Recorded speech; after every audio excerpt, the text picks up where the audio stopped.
നമ്മൾ കേൾക്കുന്നത് 15-ാം ദിവസമാണ് മോശയെപ്പറ്റി കേൾക്കുന്നത്. വലിയൊരു വചനമാണ് ഇന്ന് നമ്മൾ കേൾക്കാൻ പോകുന്നത്. കാളക്കുട്ടിയെ ഉണ്ടാക്കി ഇസ്രായേൽ മക്കൾ അതിന് മുമ്പിൽ കിടന്ന് ലൈംഗിക ചൊവ്വയുള്ള ഡാൻസും ആട്ടും കൂത്തും.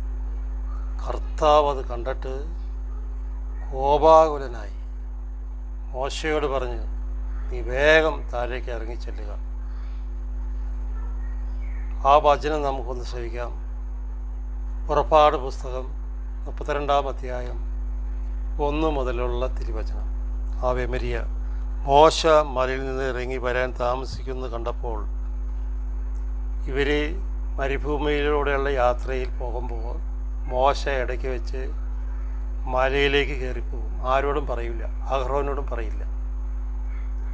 മോശ പോയത് കർത്താവുമായിട്ടുള്ള സംസാരത്തിനും പ്രാർത്ഥിക്കാനും വേണ്ടിയാണ് അവൻ മലയിലേക്ക് പോയത്. ജനം നോക്കിയപ്പോൾ മോശയെ കാണുന്നില്ല. ഉടനെ അവർക്ക് സംശയമായി. മോശയെ ഏതോ കാട്ടുമൃഗം പിടിച്ച് തിന്നു കളഞ്ഞു. എന്നിട്ട് അഹ്റോനോട് പറയണം, ഈജിപ്തിൽ നിന്നും മോശ ഞങ്ങളെ കൊണ്ടുവന്നിട്ട് ഇപ്പോൾ മോശയെ കാണുന്നില്ല. അതുകൊണ്ട് നീ ഞങ്ങൾക്കൊരു ദേവനെ ഉണ്ടാക്കി തരിക, ഞങ്ങൾ ആരാധിക്കാൻ.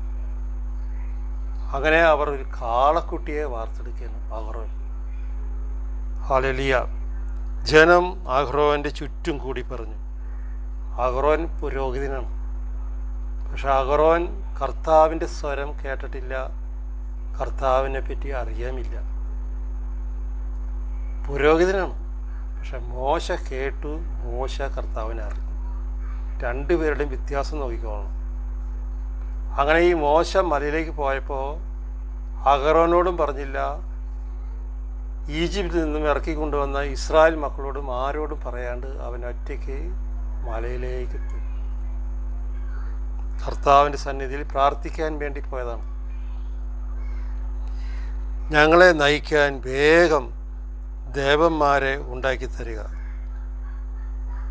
ഞങ്ങളെ നയിക്കാൻ, ഞങ്ങളെ കൊണ്ടുപോകാൻ വേഗം, ഒട്ടും സമയമില്ല അവർക്ക്, വേഗം ഒരു ദേവനെ ഉണ്ടാക്കി തരാൻ അഹ്റോനോട് പറയണം.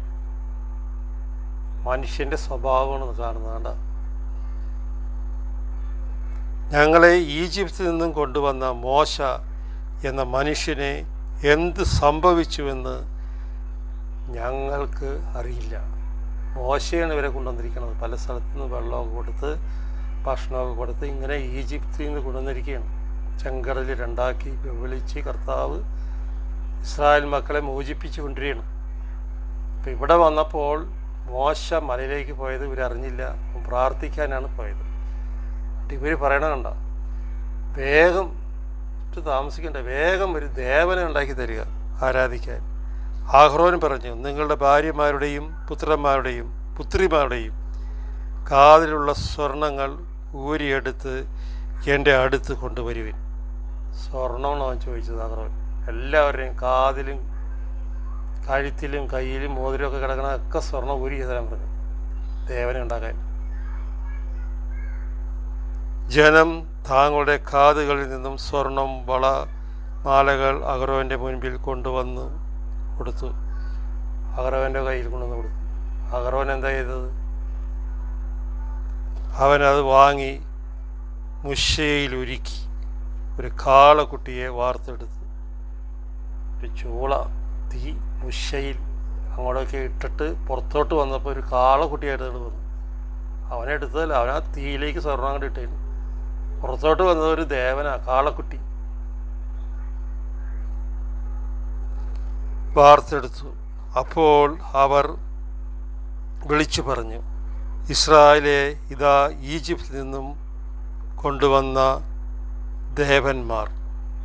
ഇസ്രായേൽ മക്കളെ, ഇതാ ഈജിപ്തിൽ നിന്നും കൊണ്ടുവന്ന ദേവന്മാർ. ഈജിപ്തിൽ ദേവനെ ആരാധിക്കണവരാണ്. പറവോ അങ്ങനെയായിരുന്നല്ലോ, അതിപ്പോൾ ഇവർക്ക് കിട്ടിയേക്കാണ്. പറവോയ്ക്ക് അതേ സ്വഭാവം. എന്നിട്ട് പറയണ കണ്ട, അവിടെ നിന്ന് കൊണ്ടുവന്ന ദേവൻ എന്താ മനുഷ്യനോട് പറയല്ലേ. അത് കണ്ടപ്പോൾ അഹരോൻ കാളക്കുട്ടിയുടെ മുമ്പിൽ ഒരു ബലിപീഠം പണിതിട്ട്. ഈ കാളക്കുട്ടിയെ കണ്ട ഉടനെ പുരോഗതിയിലാണ് അഹരോൻ. അവനൊരു ബലിപീഠം പണിത് അവിടെ. എന്തോരം ബോധമുണ്ടെന്ന് നോക്കിയേ, മനുഷ്യൻ്റെ സ്വഭാവമല്ലേ. എന്നാൽ മോശ പുരോഹിതനല്ല, അവനൊരു സാധാരണ മനുഷ്യൻ. അഹരോൻ പുരോഹിതനാണ്. എന്നിട്ട് അവനൊരു ബലിപീഠം ഉണ്ടാക്കിയാണ് കാളക്കുടിയുടെ മുമ്പിൽ. എന്തുകൊണ്ടാണ്? കർത്താവിനെ അറിയുന്നില്ല, കർത്താവിൻ്റെ സ്വരം പോലും അവൻ കേട്ടിട്ടില്ല. അപ്പോൾ അവനും തെറ്റിലേക്ക് വീഴണം. ഹല്ലേലൂയ. ഇപ്രകാരം പ്രഖ്യാപിച്ചുകൊണ്ട് പറഞ്ഞു, നാളെ കർത്താവിൻ്റെ ഉത്സവമായിരിക്കും. അഹരോൻ പറയുന്നു, നാളെ കർത്താവിൻ്റെ ഉത്സവ ദിനമായിട്ട് നമുക്ക് ആരാധിക്കാം. ഈ കാളക്കുട്ടിയുടെ മുമ്പിൽ കിടന്നിട്ട് ബലിയർപ്പിച്ച് തീനും കുടിയും ഒക്കെ കഴിഞ്ഞ് അതിൻ്റെ മുമ്പിൽ കിടന്ന് ഇവർ ഡാൻസാണ്. പിന്നെ എന്താ ഡാൻസ് എന്നറിയാമോ? ലൈംഗിക ചുളയുള്ള ഡാൻസുകൾ, നഗ്നത. ഈ കാളക്കുട്ടിയുടെ മുമ്പിൽ കിടന്നത്. അതാണ് വിഗ്രഹാരാധനയിലുള്ള കുഴപ്പം. ദൈവത്തെ അല്ല അവർ ആരാധിക്കുന്നത്, പിശാചിനെയാണ്. പിശാച് ഇത് കൊണ്ടുവരും. ആദ്യം പിശാചിൻ്റെ സ്വഭാവമാണത്. അവൻ ഒരു വ്യക്തിയിൽ കയറിയിട്ടുണ്ടെങ്കിൽ ഈ സ്വഭാവം കൊണ്ടുവരും മനുഷ്യന്. അത് സ്ത്രീ ആയാലും കൊള്ളാം, പുരുഷനായാലും കൊള്ളാം. സെക്സിലേക്ക് അവനെ നയിക്കും. അത് പിശാചിൻ്റെ കെണിയാണ്. അതിലൂടെ മദ്യവും. അവർ പിറ്റേന്ന് രാവിലെ ഉണർന്നു ദഹന ബലികളും അനുരഞ്ജ ബലികളും അർപ്പിച്ചു.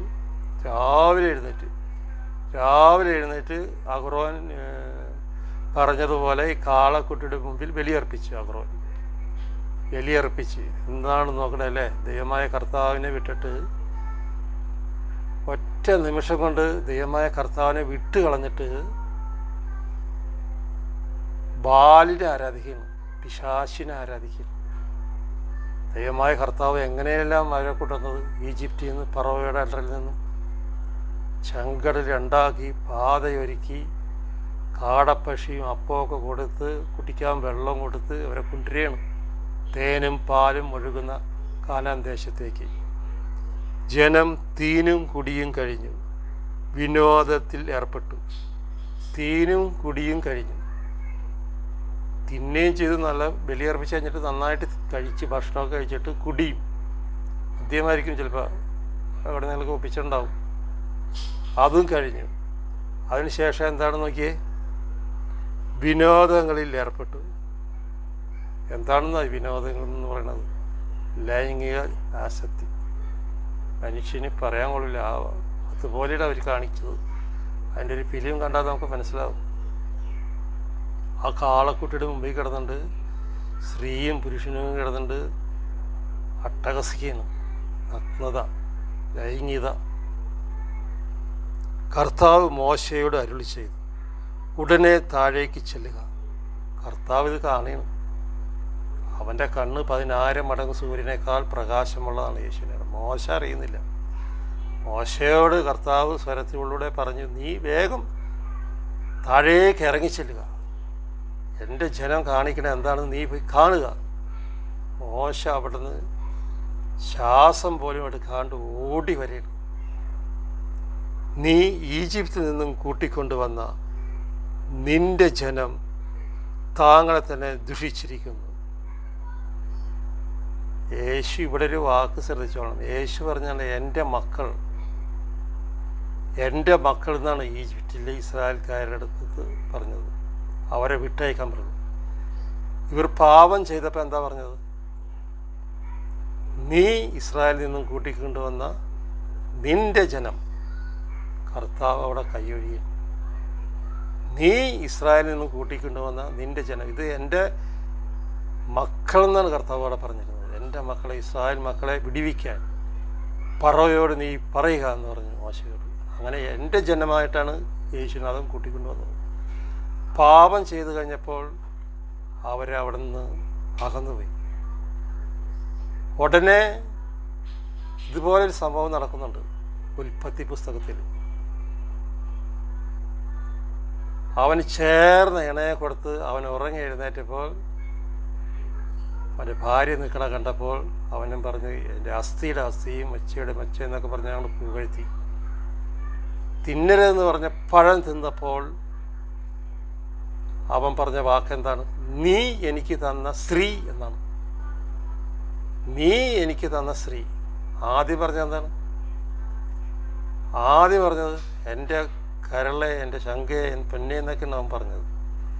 പാപം ചെയ്തു കഴിഞ്ഞപ്പോൾ അവൻ നേരെ മറിച്ച് കർത്താവിനെ കുറ്റപ്പെടുത്തി. നീ എനിക്ക് കൂട്ടിയിട്ട് തന്ന സ്ത്രീ എന്ന് അവൻ പറഞ്ഞു. ഇവിടെ കർത്താവ് പറഞ്ഞു, നീ കൂട്ടിക്കൊണ്ടുവന്ന ഇസ്രായേൽ മക്കൾ, നിന്റെ ജനം പാപം ചെയ്തിരിക്കുന്നു. ഞാൻ നിർദ്ദേശിച്ച മാർഗത്തിൽ നിന്നും അവർ പെട്ടെന്ന് വ്യതിചലിച്ചിരിക്കുന്നു, കുറ്റം പാപം ചെയ്തു പോയിരിക്കുന്നു എന്ന് മോശയോട് പറയണം. അവർ ഒരു കാളക്കുട്ടിയെ വാർത്തെടുത്ത് അതിനെ ആരാധിക്കുകയും അതിന് ബലിയർപ്പിക്കുകയും ചെയ്തിരിക്കുന്നു. കാളക്കുട്ടീനെ ഉണ്ടാക്കിയിട്ട് അതിന് ബലിയർപ്പിക്കുന്നു, തീനും കുടിയും.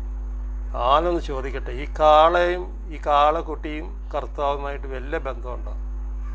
മനുഷ്യനതാണ്, അത്രയേ ഉള്ളൂ മനുഷ്യൻ്റെ ബോധം, ബുദ്ധി.